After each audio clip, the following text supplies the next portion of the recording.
大家好，今天是2025年4月2日啊。美国总统特朗普宣布大规模进口关税，而欧洲对此说有强有力的计划。欧洲致特朗普，准备好对你的关税进行报复。我们来看一下欧盟委员会主席冯德莱恩的讲话。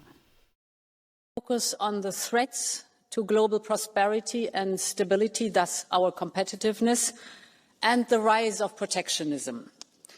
And as our domestic agenda cannot be seen separately from global developments around us, let me start with the US tariffs. When the dream of a united Europe began, it started with a very simple idea. Let's create one single market.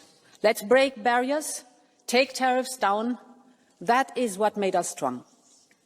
Because our companies grew, and so did the ties that bind us together.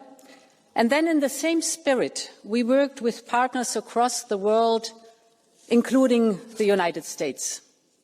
We built strong connections that we believed were unbreakable. And trade brought more than prosperity. It brought the idea of a shared way of life. And with commerce, our partnership has also grown. Countless are the friendships across the Atlantic.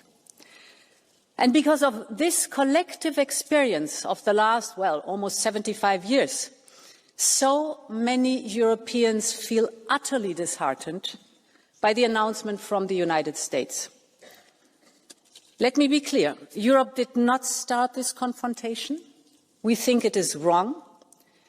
But my message to you today is that we have everything we need to protect our people and our prosperity. We have the largest single market in the world.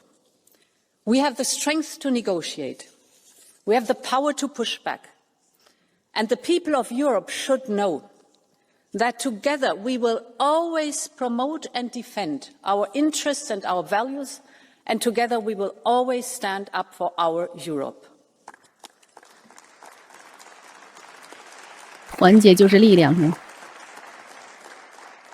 So far, the US administration has announced a 25% increase of tariffs on imports of steel and aluminium, cars and car parts.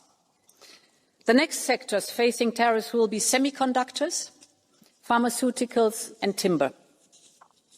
And tomorrow we expect another announcement with so-called reciprocal tariffs that will immediately apply to almost all goods and many countries in the world.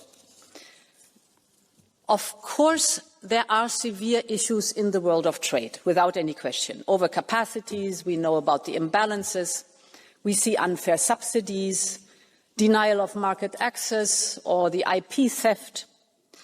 And I hear Americans when they say some others have taken advantage of the rules. I agree. We also suffer from it. So let's work on it. But tariffs across the board make things worse, not better. Tariffs are taxes that will be paid by the people. Tariffs are taxes for the Americans on their groceries and their medication. Tariffs will just fuel inflation, exactly the opposite of what we wanted to achieve. American factories will pay more for components that are produced in Europe. This will cost jobs. It will create a bureaucratic monster of new customs procedures. And today, nobody needs that, neither in the United States nor in Europe. So, our strategy builds on 3 pillars. First, we are open to negotiations. We will approach these negotiations from a position of strength. Europe holds a lot of cards, from trade to technology to the size of our market.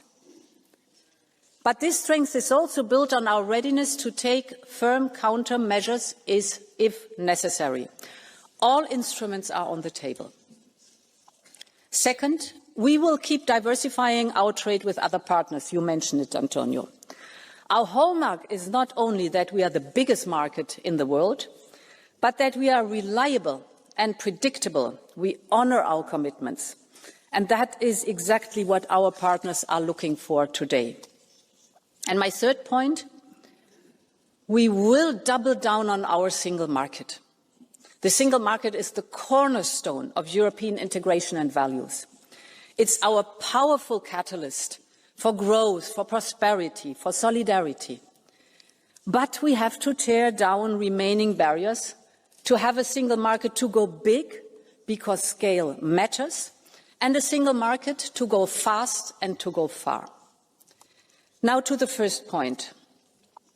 Our immediate response to tariffs is unity and determination. I have already been in contact with our heads of state and government on the next steps. We have this parliamentary debate now here today, and we will assess tomorrow the announcements very carefully to calibrate our response. Our objective is a negotiated solution. But of course, if need be, we will protect our interests, our people and our companies. And I want to be very clear on the aim of our response. We think that this confrontation is in no one's interest. The flow of goods and services between us, the United States and Europe, is nearly balanced. Of course, we are willing to work on the trade balance of goods as well as on the trade balance of services. This is the largest and most prosperous trade relation worldwide. We would all be better off if we could find a constructive solution. At the same time, it also has to be clear. Europe has not started this confrontation. We do not necessarily want to retaliate. But if it is necessary, we have a strong plan to retaliate, and we will use it. The second element of our strategy is diversification. Trade goes to where the business case is. We will open doors towards fast-growing markets across the world. Europe already has trade agreements in place with 76 countries, and we are now growing this network. We just concluded trade deals with Mercosur, Mexico and Switzerland. We launched the first ever clean trade and investment partnership with South Africa. We aim to conclude a trade agreement with India by the end of this year. We are in intense negotiations with Indonesia and Thailand. And later this week, President Costa and I will head to Samarkand for the first ever summit between the European Union and Central Asia. Europe has always been a trading continent. So let's connect with the beating hearts of the global economy. Our message is clear. Europe is reliable, Europe is predictable, and Europe is open for business. And the third point, honourable members, is unchain the single market. There are too many obstacles that tie down our businesses, and we have to do our homework. Mario Draghi is right when he says high internal barriers are far more damaging for growth than any tariff. End of quote. The single market, as I said, was born to tear down barriers between the countries, to erase customs and duties, and to make business inside the European Union as easy as possible. So we must go back to that idea and fulfill it. It must be easier for SMEs to sell the same product in all member states instead of relabeling it 27 times to comply with national laws. It must be easier for professionals to work across borders instead of getting stuck with different national bureaucracies. It must be easier for tech companies to launch a new service all across Europe instead of dealing with 27 different procedures. I know, honourable members, that the European Parliament has always worked hard to complete the single market. Now we have the generational opportunity to get it done. We have a strong consensus on the Draghi and Letta report among all of us. We have put ambitious proposals on the table, you know it, from the Savings and Investment Union to ensure that people get a better return on their money, but also that the companies find the finances they need in Europe, to our omnibus simplification packages or our Union of Skills, and more will come, including the 28th legal regime for innovative companies. According to the IMF, Europe's internal market barriers, internal, are equivalent to a tariff of 45% for manufacturing and 100% for services. This simply cannot be.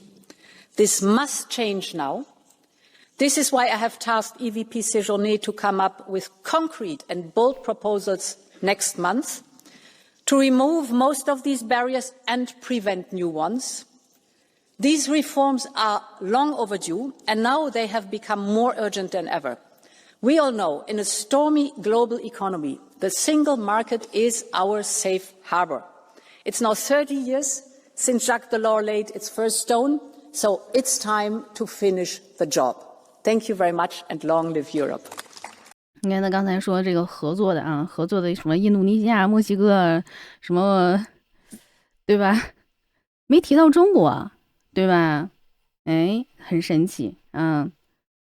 然后他说，刚才欧洲怎么样？有优势是吧？有钱，有技术，然后那个他们内部现在要解决的问题，现在欧洲要团结，对吧？主要从头到尾就强调这个团结，他们内部有这个45%的制造业的关税和100%的服务业的关税，要把这个内部的壁垒打破，要团结起来啊！就是美国使欧洲更团结。总结来讲啊，好，关于这个欧洲的回应，今天我们就看到这儿。